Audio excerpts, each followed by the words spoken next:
I call this exercise the Kettlebell Speedskater Squat.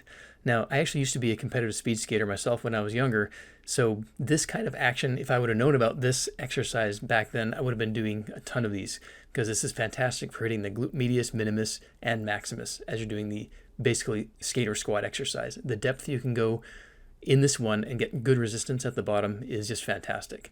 So I've got this set up in the power rack. I've got the rails set to just about waist height, and I've got a bumper plate sitting on the bottom cross beam of the rack, kind of wedged in there.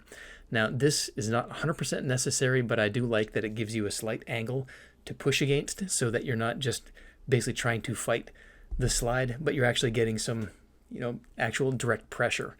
So you can see when I'm doing this at the bottom, for most of these reps, especially after the first one, I'm actually fully setting the kettlebell down on the floor.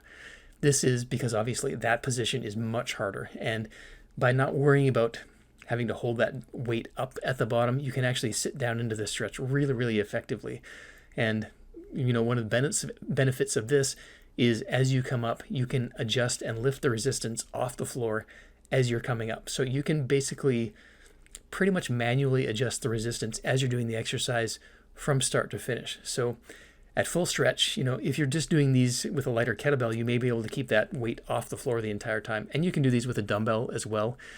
But as you get into heavier weights and as you basically start fatiguing, you can use the concept of setting that dumbbell or kettlebell on the floor for just the bottom 1/3 to 1/4 of the range of motion when you're in that deep stretch. So give this one a shot. It's a fantastic exercise for glutes.